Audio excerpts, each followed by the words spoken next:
Right, so this is for the recording's sake.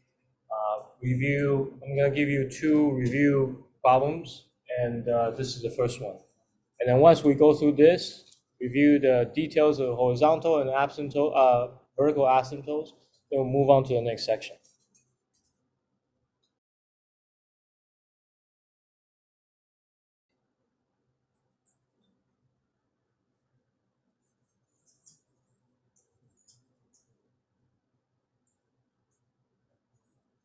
Okay, I want to explore this a little bit, right? This is a function, f of x is equal to 3x squared over 4x squared minus 1. Before we try to manipulate the function too much, I just want to show you sort of how this will look like, just so that you have a visual awareness of what this function is really about before we kind of get into the algebra portion of it to try to solve and try to understand the horizontal or vertical asymptotes. So now I put in my TI-83, 84, TI-84, this function. I go to the y equal to, I get this screen right here, and I type in the function. Right. So I'm going to go ahead and graph this. I'll press graph here, and then I end up with something like this.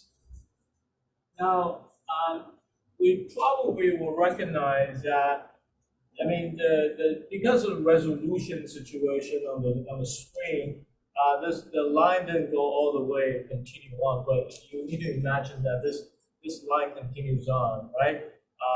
These graphs continues. So it doesn't just stop right here. It kind of keeps going, and then you will notice that there is a vertical asymptote right here, somewhere over here. Now, if this you'll notice that the x-axis, the unit for x-axis, they elongate the x-axis quite a bit, right? They make the unit one unit that long. A vertical one, they compress the vertical axis, right? The vertical axis is unit, each individual unit is much smaller. Does that make sense? So it's not a very scaled or proportional graph. It's a scale graph, it's not proportional. But you'll notice that this is from here to here is 1, so it seems like the asymptote is somewhere around 1/2, isn't it? And then it seems like there's another asymptote, vertical asymptote in the negative 1/2. So that seems to me that if we will try to solve this algebraically, we need to come up with positive 1/2 and negative 1/2 for x values for asymptote, for x for the vertical asymptote.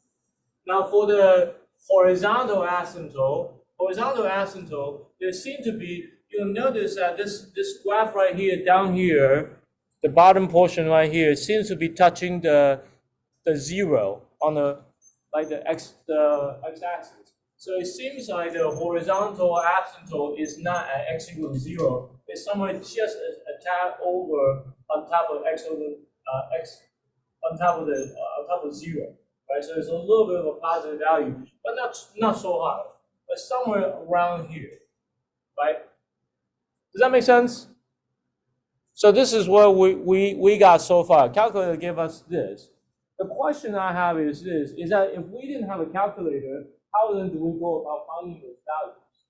Number one is we need the x value to be at positive 1/2 and negative 1/2 on both directions for the vertical asymptotes. And we also need to be able to do something with this and find the horizontal asymptote that is not equal to 0, but it's just a tad over 0. Okay, so basically we have 3 things that we're looking for. Make sense? So far, so good? Okay, so I'm going to stop sharing this portion, and I'm going to show you how we go about doing this. Did anybody figure out how to solve this problem? Or is it something that you need me to kind of go over this a little bit? Okay, so on the side note over here for asymptotes, very, very simple. Vertical ones, these are some facts about asymptotes. Mathematical facts about asymptotes. Okay? Vertical asymptotes.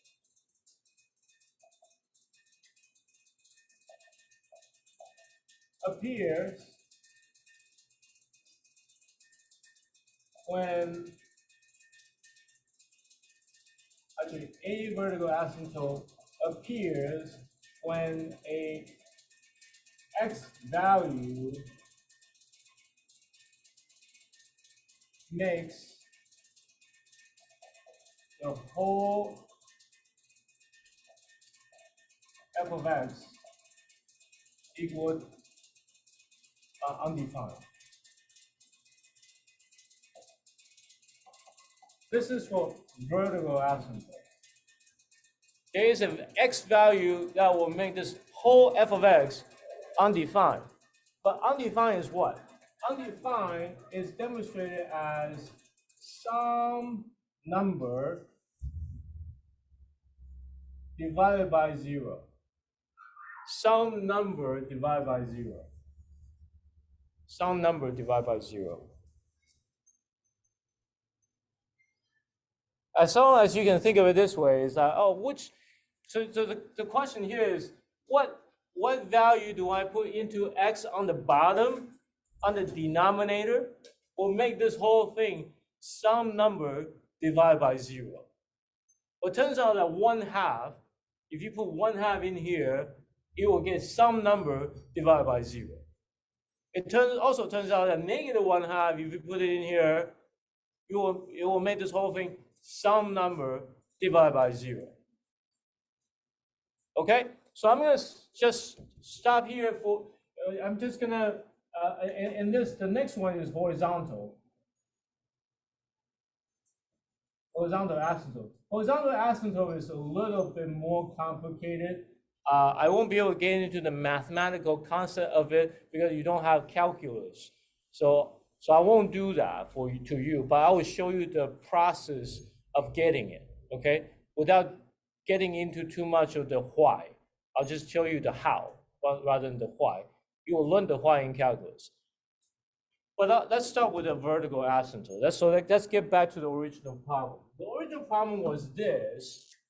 So I can rewrite f of x as 3x squared over 2x plus 1, 2x minus 1, isn't it?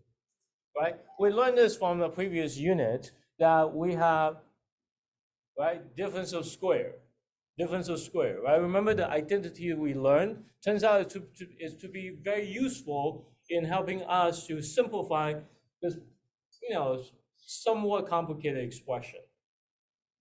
So we can turn this bottom part into this. Well, that's really cool, very easy, right? Because you can make this equal to 0, make that equal to 0 and solve for x. You can make this and turn that into 0 and solve for x. And you will immediately figure out what the x value is going to be to make this whole thing something divided by 0. Make sense?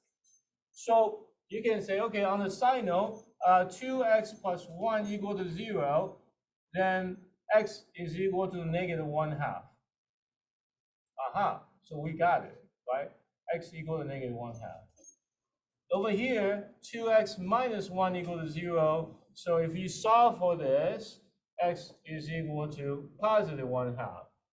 So it's actually what you're supposed to say is, even though this tells you x is equal to -1/2, x is equal to +1/2, you can say for f of x,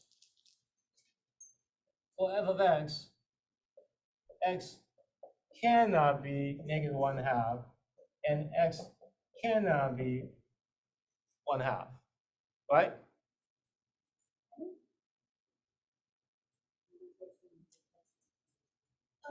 Right? Because why? Because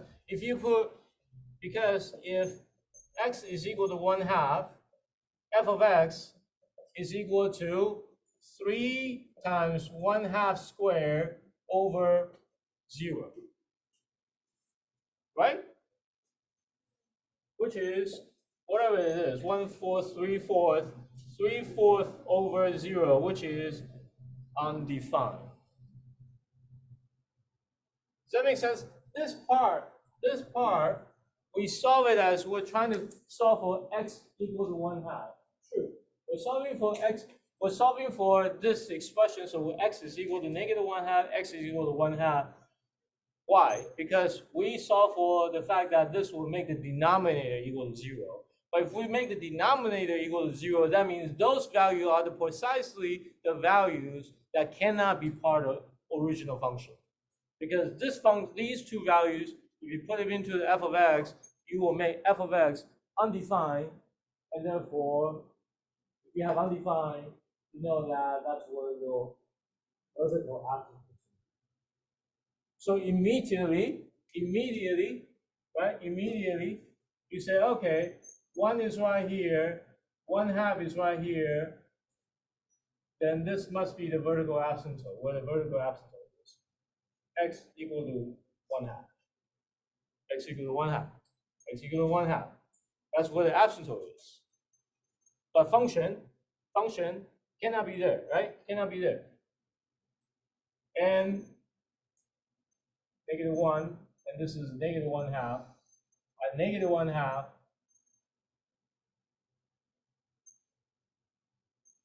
there's an asymptote right there. So in this function, you end up with two asymptotes. Now the question here is, how do you find horizontal asymptote? The way you find horizontal asymptote is this. I'll show you how to do this using this as an example. Okay, use this as an example. I'll show you the how. Right? This is the how. You have 3x squared and 4x squared minus 1 as an expression. The way you do it is this, is you say, okay, the numerator has one of the terms that has the highest power. In this case, it's 3x squared. Denominator has two terms. We don't have to worry about the terms that that are not the highest power. So you only worry about the one that has the highest power. In this case, it's 4x squared. And the way you do this is you take the term that has the highest power, you take that power, you multiply to the coefficient. So this becomes 2 times 3, and then make that into x. And then this 2, because it gets brought to the front, it drops by 1 power. So 2 drops to 1. Okay? This is just a how. So don't ask why, because I won't be able to explain to you until you have more concept. This one, since this is the highest power term, you take the highest power, 2 times the 4, right? So 2 times the 4, 4 is the coefficient in front of it. You still have an x, because this one x is x2, but 2 gets used up by 1 power. It reduced by another power gives you 1. Okay? So now you end up with 6x to the 1 over 8x to the 1. Okay, now you still have x, so you got to keep going. You do this until you finish out with no x's. Okay, sometimes you can do it one round. Sometimes you have to do it multiple rounds. So now you take this highest power, you take that 1, you multiply by the coefficient in front of it, so it's 1 times 6, and becomes x to the what power? 0 power. You take that 1, multiply by 8, is 1 times 8, and then x to the 0 power. Now, what's x to the 0 power? 1. X to the 0 is 1, x to the 0 is 1, so your answer is just going to be 6 over 8. Now, if 6 over 8 means it is 3 over 4. So what that means is that your horizontal asymptote is at 3, 4. Okay, so your y is equal to 3, 4, and this is your horizontal asymptote. Yes.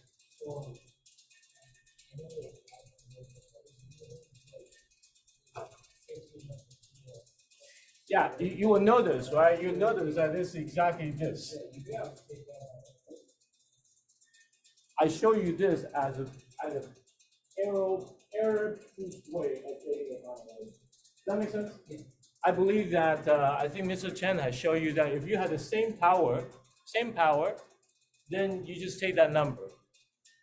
If you now, here is where my process will work better in case if this one is 1 and this one is 2, then you won't be able to just take the number right out in the beginning.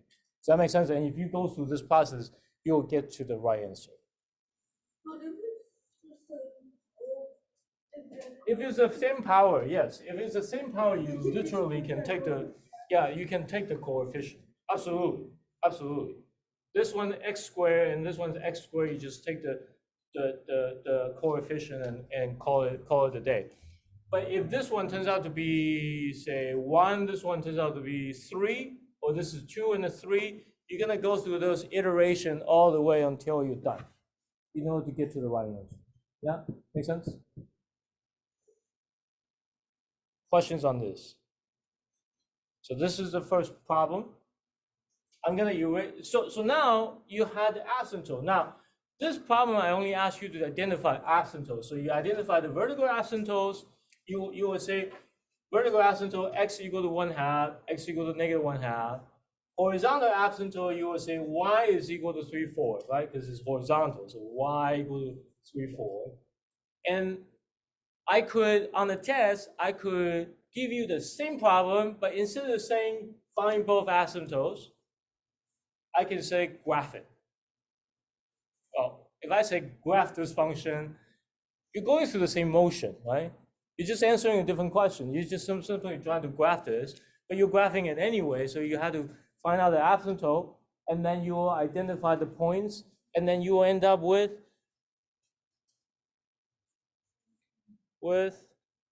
this, right? So it turns out the graph is this, and this, and this, like that, which is what we start out with. Questions on this? We'll do another problem just to make sure we solidify the understanding. Okay? All right, next one.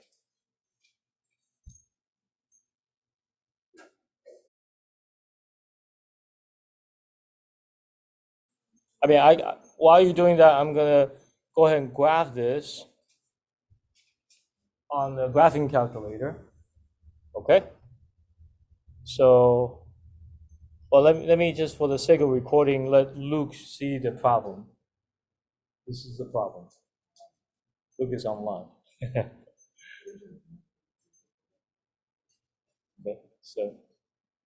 so I'm gonna go ahead and put it on the graphing calculator. Parenthesis 4x plus 3 divided by parenthesis x squared minus 4. So notice I have the expression, the equation on the y equal to on the TI-84. I'm gonna go ahead and graph it, and this is the graph. This is the funky graph I get. So I know that we're gonna have vertical asymptote this way. Horizontal asymptote, it won't affect the middle section, but horizontal asymptote will affect this section and this section. It seems to be right here. Yeah. So somehow this problem is gonna have to get us these two asymptotes and then the horizontal. So this is what we call the rational functions or rational equations. Rational means something over something, right? Something over something. And usually a lot of complicated parts is really the denominator. But denominator, actually, when you focus on denominator, it gives you a lot of information. This denominator over here, when you see something like this, you should at algebra 2 level, it becomes automatic. You say, oh, this is something squared minus something squared. A squared minus B squared. So on the bottom, you can factor out and make it into x plus 2, x minus 2. Right? So f of x becomes that on the bottom. The top portion, nothing's really changed. But what happened over here is that you realize, oh, x cannot be -2, because if x equals to -2, it makes the whole denominator equal to 0. Something over 0 is your vertical asymptote. So we know that x equal to -2 is the asymptote because f of x cannot be -2, right? Over here, x cannot be +2. So we know this means, right? This means that vertical asymptote are x equal to 2 and x equal to -2, when f of x cannot be them. Make sense? So when you're graphing, 1, 2, this is your asymptote. -2, this is your asymptote. So you got it. Now, we can look at the horizontal asymptotes.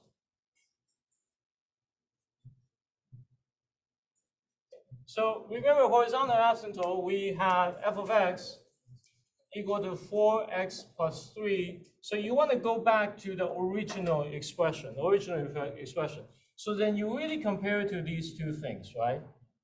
And you say, okay, this is 4x to the 1 power. So you take 1 times 4 times x to the 0 power. And then on the bottom, you get 2 times x to the 1 power.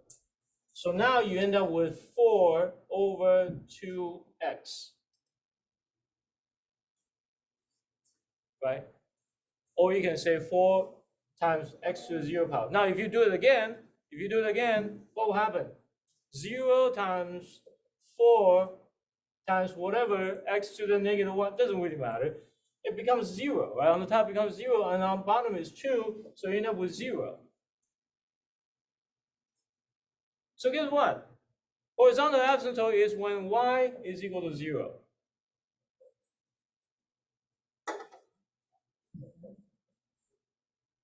So your horizontal asymptote is right here. Y equal to 0. X equal to 2. X equal to -2. And if you graph it out, like I did here, whether you use calculator or you actually use plug some points back in here and plug some points, right? You say, oh, wait with 3b and put 3 in here and it gives you a value. You end up with, right? You end up with what we see here. You end up with what we see here on the screen. Oh, like this. So your graph turns out to be this way. And then this way. Yeah, the middle section didn't get affected by the horizontal asymptote. Yeah.